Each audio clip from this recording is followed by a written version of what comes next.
left-hand side chart shows is that gas storage levels across Europe are about 28% lower than what they were 2 years ago. And what this means is if the winter is long or particularly cold, there are risks not only of further price increases, but even of outages. Now, on top of these energy imbalances, we are really concerned that persisting supply tensions in manufacturing sectors will continue to fuel inflation. First, high energy prices and fuel shortages have been directly limiting the manufacture of key materials and equipment.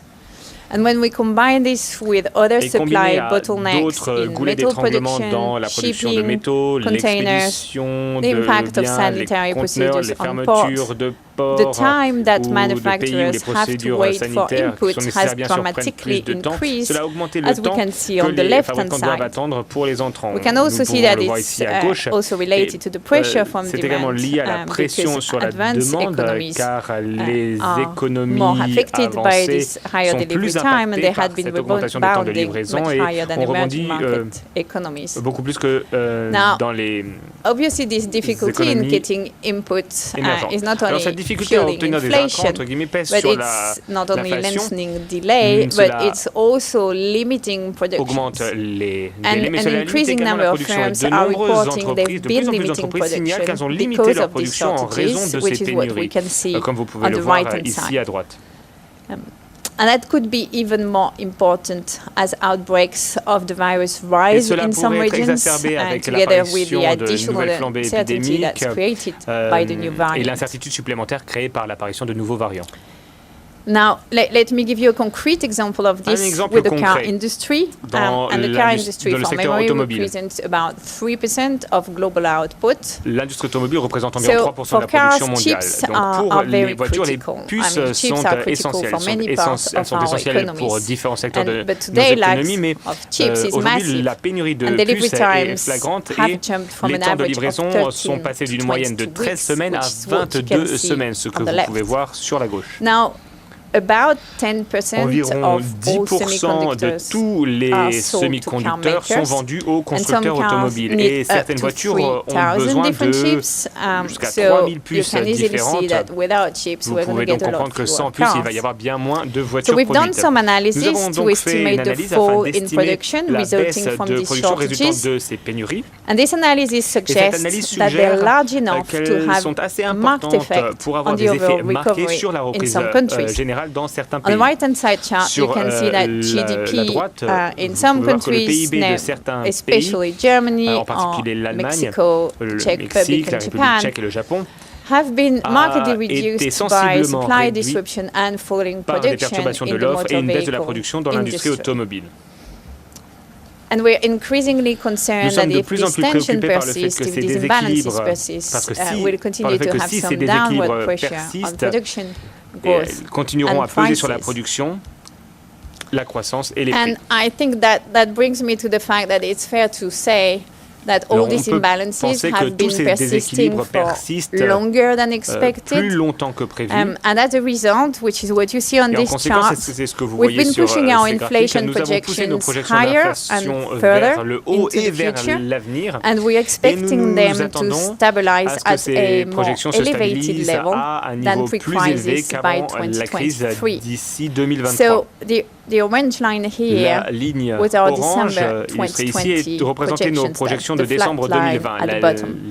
The red was May this year, the green was September, en rouge, and we're now vous avez mai cette année, la ligne verte pour septembre, et nous projetons maintenant la ligne bleue. Assuming the health situation improves, which is our central scenario, à mesure que la situation sanitaire s'améliore, as demand becomes more balanced, we're expecting those bottlenecks and imbalances to diminish and inflation pressure que les pressions inflationnistes se réduisent. But we cannot really ignore the risk that new outbreaks, new variants, persistent imbalances in vaccination levels, and between demand and constrained supply could prolong higher levels of inflation and continue to weigh on households' income and consumption. Now, let me share an additional imbalance we're concerned about, and that's in the labor market. What we can see here is the pandemic has caused a lot of disruption in the labor market. On the left, people are not working as much as before, even when jobs have been preserved. The number of hours worked is still well below pre-crisis levels in most countries. And at the same time, on the right, many businesses are struggling to find workers. So that reflects three things. First, the uncertainty with the health situation. Some people may be reluctant to go back to work. Second, there are difficult adjustments in the labor market. The jobs and skills which are demanded today are not necessarily the same as before the COVID crisis. So people are struggling to find new jobs. And companies at the same time are struggling to find the people they need to fill the vacancies. And I think a third element is worth mentioning. It is that the closure of international borders has hit international migration. And many countries reliant on cross-border inflows into the labor force, whether from permanent migration or just seasonal workers, are now experiencing labor shortages. Without, and I'm going to repeat it many times, without more effective government actions on health and vaccination, but also on childcare in some countries, and to help people reskill and find new jobs, these job market imbalances could persist.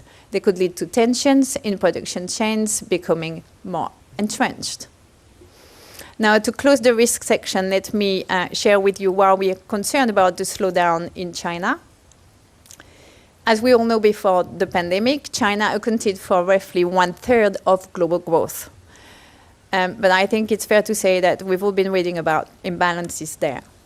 So what we're showing here on the left is how a further slowdown in China, so something additional to our projections, where demand growth would be reduced 2 percentage points per annum over the next couple of years, could actually reduce global GDP growth by up to 1 percentage point in 2022 and 2023. Why? First, trade with China would slow. New disruption to supply chains could appear. And financial market would very likely be particularly shaken by such a shock.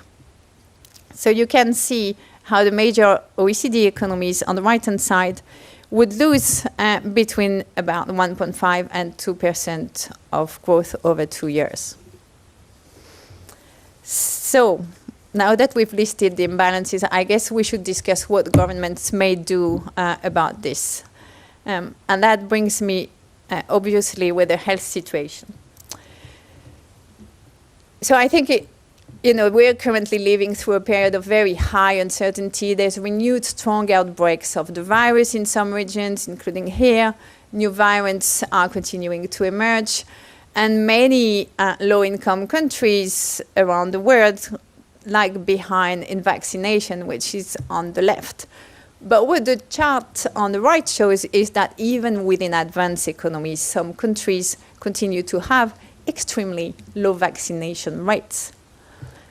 So simply, vaccinating more people, ensuring they are double or even triple vaxxed remain the most important priority for ending the pandemic and also for tackling the imbalances that are plaguing the recovery.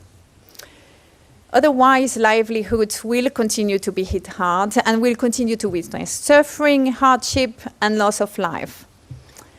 And today's uncertainty with another new variant is a very harsh reminder that the job is not done.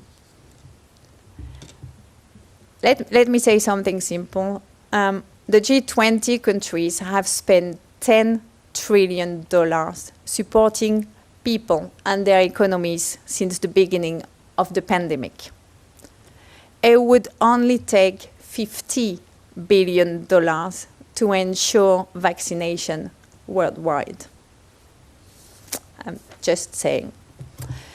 And if we don't vaccinate everyone everywhere, the supply tensions, bottlenecks, all the imbalances I've just been talking about will also continue to persist, including higher inflation, which will undermine people's purchasing power.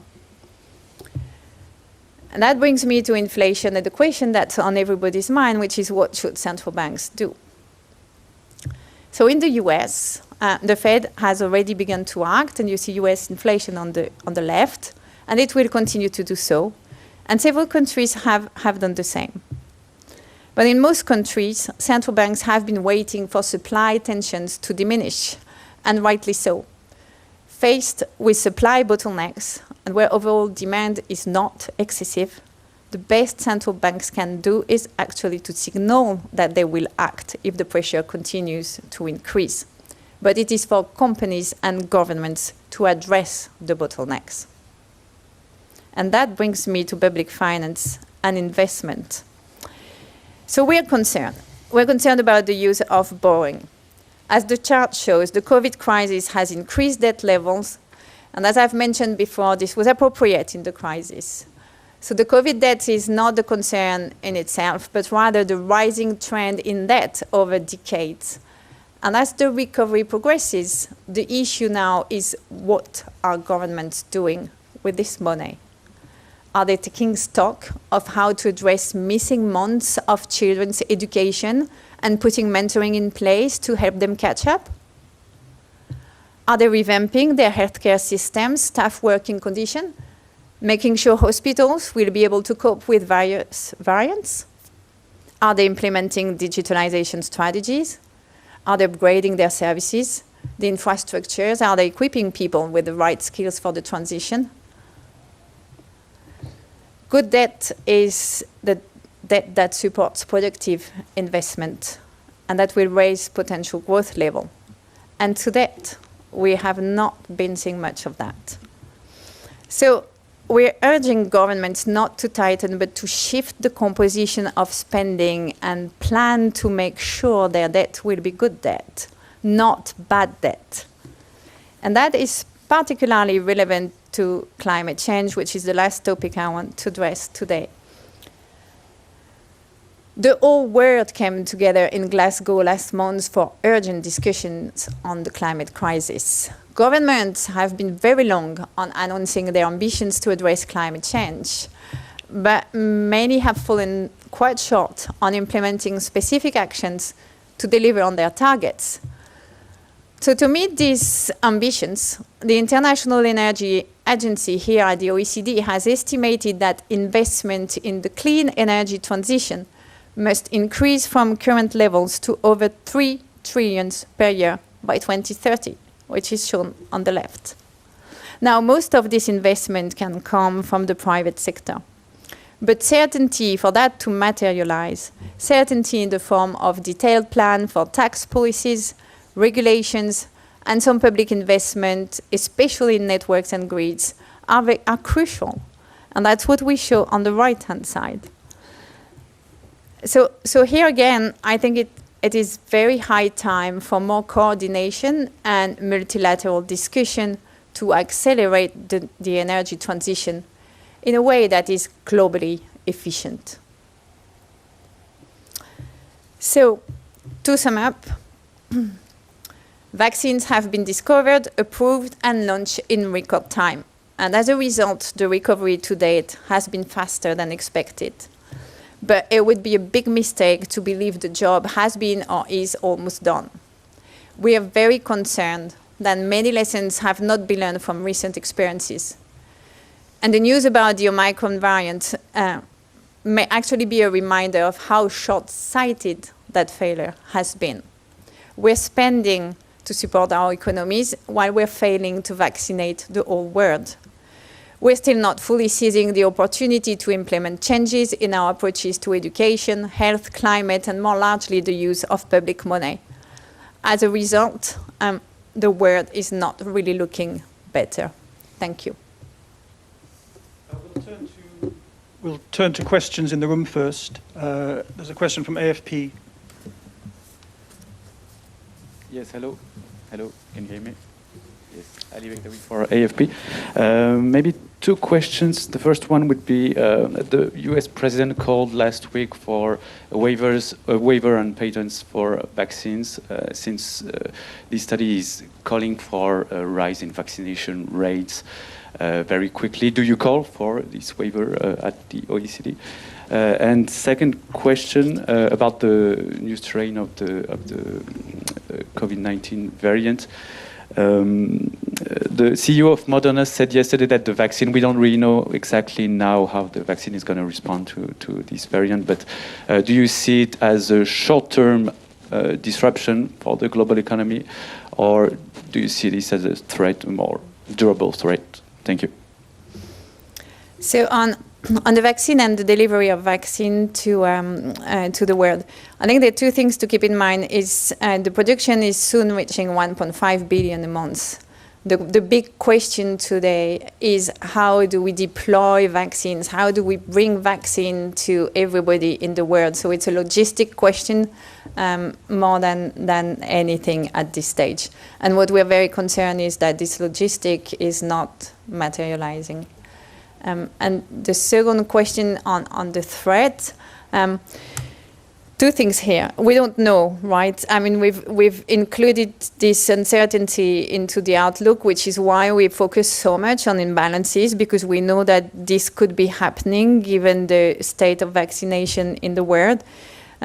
So there could be two options. One is this is a variant like we've seen since the beginning of the crisis, and it's going to be a tough winter, and it's pushing back a little the recovery, but it's not disrupting it. But we see more tensions, more supply tensions, and it's worsening the imbalances I've been mentioning. But it will eventually, because fundamentals are strong, get back to where we are in these projections. Now, there's another scenario, which is that it's worse, and we have to protect ourselves much better. In that case, we've been learning better how to live with the virus, wearing masks, maintaining contact distancing. Demand could be hurt and would slow, but that would also bring price pressure down as well. And some policy support at this stage may be demanded. A question from FA. Je peux la passer en français? Oui. J'avais à peu près la même question sur la nouvelle variante. De quelle manière vous l'avez incorporée dans vos prévisions? Est-ce que vous pouvez nous dire si dans les scénarios centrales, il y a une affection particulière de cette nouvelle variante? Et puis j'avais une autre question concernant l'Espagne, où il y a eu un changement assez significatif dans sa prévision depuis le mois de septembre. Au-delà de la question technique d'un erreur ou d'un problème de l'Institut national des statistiques espagnols, on voit que l'Espagne, qui était l'un des pays qui avait souffert le plus l'année dernière dans la chute de son économie, on pouvait attendre que ça soit cette année l'un des pays qui croît le plus, comme ça a été le cas pour d'autres, pour l'Argentine, pour le Royaume-Uni, mais apparemment ça ne sera pas le cas. Est-ce que vous pouvez donner une explication de pourquoi ça n'a pas marché? Qu'est-ce qui a marché très mal? Pourquoi les choses se sont si mal déroulées? Et notamment, il y a une différence très significative entre votre prévision et la prévision qui maintient le gouvernement. Est-ce que vous avez un avis à ce sujet? Merci. Alors, sur le variant, en fait, on fait ces prévisions pendant 6 à 8 semaines et on l'a vraiment centré sur les incertitudes qui venaient de la possibilité de nouveaux variants, de la persistance de ce qu'on voyait pour le virus. Et c'est pour ça que vous avez une aussi grosse partie qui est vraiment sur les risques et sur les déséquilibres. Ce que le Omicron fait, c'est d'ajouter aux incertitudes. Aujourd'hui, personne n'en sait beaucoup dessus, mais ça ajoute aux incertitudes. Donc, pour nos prévisions, ça renforce tous les risques qu'on a, ça aggrave, je devrais dire plutôt que renforcer, tous les risques que l'on peut avoir identifiés, que ce soit les tensions sur les chaînes de production, puisqu'effectivement, ça fait fermer des frontières, ça renforce les procédures sanitaires, ça va peut-être appuyer la demande de semi-conducteurs plus pour tout ce qui est ordinateurs ou tablettes que pour les voitures. Donc ça crée ce genre de tension, hein, effectivement. Et ça peut nous faire un hiver un petit peu plus dur et prolonger un peu l'inflation à la hausse et dans le temps. Il y a aussi quelque chose qu'il faut toujours garder en tête, et c'est pour ça vraiment qu'on voulait se mettre dans cette situation de comprendre toutes ces incertitudes, c'est qu'il peut aussi être plus méchant, ça on ne sait pas. Ici c'était le cas, même comme je disais, si on a appris à vivre, on sait mettre des masques, on sait travailler à distance, tout ici en est la preuve. En revanche, ça peut quand même effectivement affecter la confiance des ménages, des entreprises. On peut voir la demande baisser, et si la demande baisse, les prix, effectivement, l'inflation ralentir beaucoup. Donc c'est pour ça qu'on insiste sur les risques. La meilleure chose à faire, et c'est ce qu'on dit ici, c'est de se mettre dans cette position où on a des risques. Et c'est quoi la meilleure politique face à ces risques? Mais c'est de vacciner pour diminuer ces risques. Ça, c'est pour Omicron. Pour l'Espagne, je suis sûre que vous conviendrez avec moi que dans cette période, même mesurer les changements d'inflation, de PIB, etc., c'est très difficile. Et c'est d'ailleurs pour ça que dans les perspectives économiques, on a toutes des encadrés sur la mesure de l'inflation d'une part, et que dans l'édition précédente ou celle d'avant, on avait également un encadré sur les différences de mesure de PIB entre les pays qui rendaient plus compliquées les comparaisons. Je vous donne un exemple dont vous vous rappellerez peut-être. Comment est-ce qu'on mesure la production des professeurs dans le niveau, dans l'éducation nationale des différents pays? Dans certains pays, on le mesure par les salaires qui sont payés. Dans d'autres pays, on mesure par les heures travaillées. Donc vous voyez bien que pendant la crise, ceux qui payaient les salaires, la production d'éducation n'a pas bougé. En revanche, ceux qui faisaient ça sur les heures travaillées ont vu leur production chuter. Donc il faut prendre avec pincette les comparaisons entre pays. Il y a plusieurs facteurs au-delà de ce que vous avez mentionné qui peuvent expliquer effectivement pourquoi le PIB a des chances d'être révisé. La première chose, c'est beaucoup de petites entreprises qui sont forcément affectées par les délais dont on a parlé de livraison, notamment. Peut-être l'importance aussi du secteur immobilier et de la construction. Dans cette période, il est forcément très perturbé. L'importance du tourisme, même s'il a rebondi très fort cet été. Et puis la perturbation sur le matching des jobs avec des personnes qui peuvent chercher des emplois qui n'existent plus vraiment parce qu'on est encore dans la crise et qu'on limite des services, et d'autres qui n'ont pas forcément les qualifications, mais qui en même temps sont protégés par toutes les procédures d'activité partielle. Donc l'Espagne rebondit, l'emploi rebondit. Sûrement, on ne comprend pas tout. Il faut suivre ça avec attention, mais je crois qu'il ne faut pas non plus extrapoler trop. We'll turn now to the questions coming through on the chat. Now, there's been a number of questions on inflation. The Fed chair yesterday said the word transitory should be removed. What's your view on that? I banned the word transitory from the economic outlook this line, so I guess we're in line for this.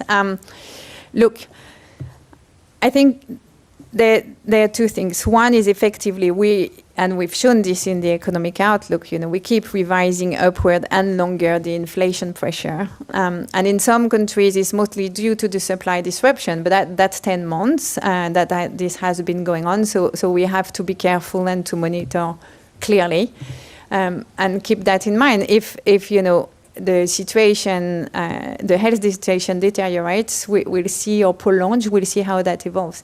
I think what's very important when we think about this, and we've been recommending, is that central banks, first, their life and job is difficult at the moment, but what we require from them is clear communication, that they explain where they stand, that they explain where they want to go, depending on the state, on the economy, depending on the data that comes, and the way they affect their projections.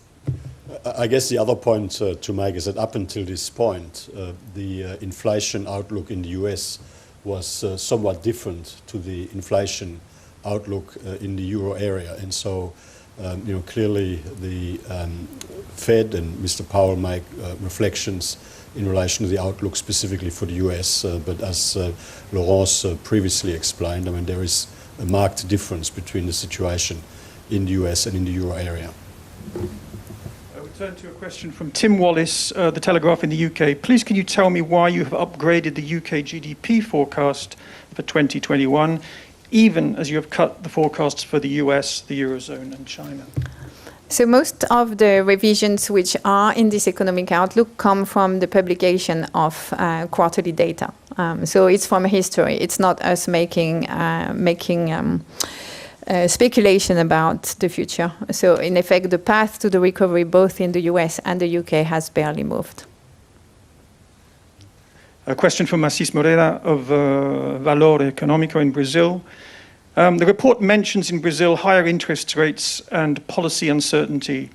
Would you say the pace of recovery is slowing in Brazil much more because of internal factors than for external factors like China? And what to expect in terms of inflation in Latin America and Brazil in 2022? So Brazil is if one of the countries where inflation has gone up quite fast. Partly because of the tensions we've described, partly because of food prices as well, partly because of the weather disrupting energy production. So the central banks has reacted and fairly quickly, and obviously that will allow to address inflation.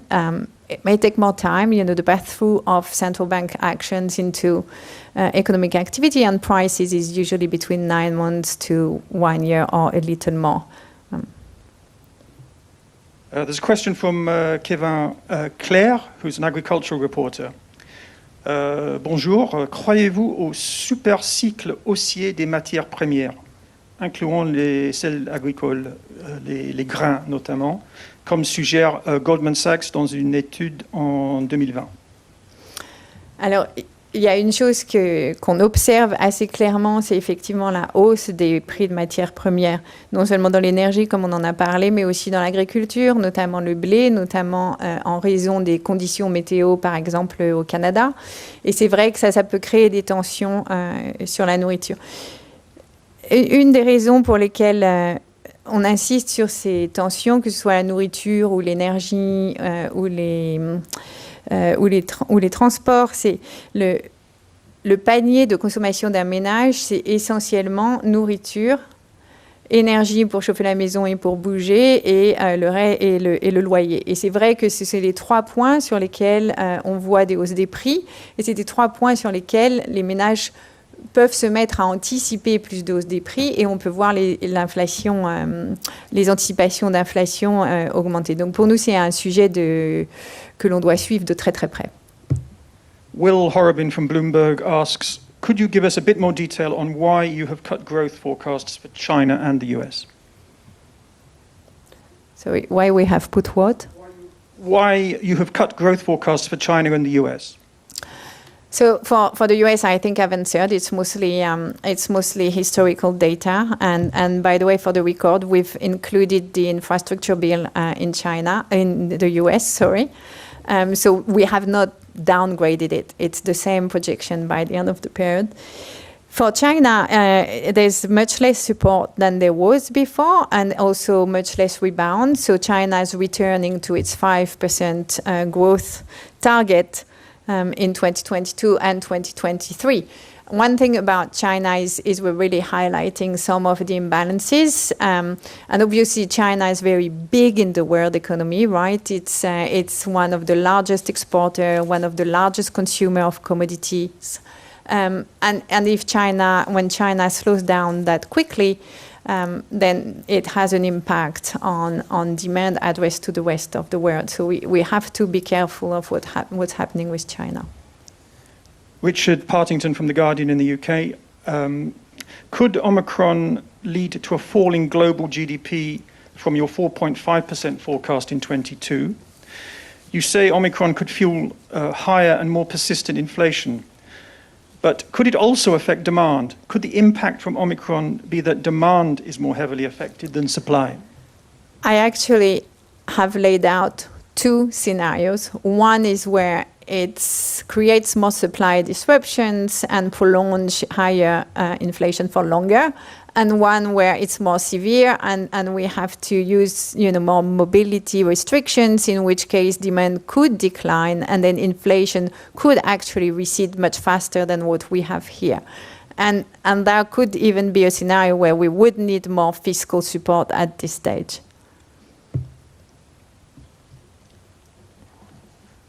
If there are no more questions, we have one more question coming through on the chat.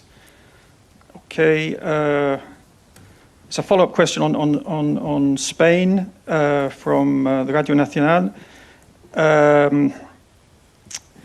Est-ce que la grande révision, la baisse des prévisions de croissance, plus de 2 points par rapport à septembre, s'explique aussi parce que l'Institut statistique a révisé ses chiffres sur la croissance du deuxième trimestre 2021?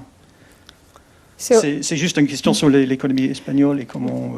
Non, mais c'est effectivement pour un certain nombre de pays, il y a eu des révisions à la baisse sur le deuxième ou sur le troisième trimestre. Je crois que ce qui est important de garder en tête, c'est qu'en général, quand il y a une révision à la baisse, c'est parce qu'on a une resurgence, ça ne doit pas être très français, mais une hausse du virus. Et après, quand cet épisode d'activité virale disparaît, finalement, on a un rebond le trimestre suivant. Donc, c'est un rééquilibrage entre trimestres, mais le trajet, la direction, la force aussi de la reprise, elle n'a pas changé. Thank you all for your questions. Thank you very much. We'll close the press conference here. I'd just like to remind everybody there's a wealth of material on the website, graphs and data. Thank you. Merci. Thank you very much. Nice team. Thank you. That was really good to remind.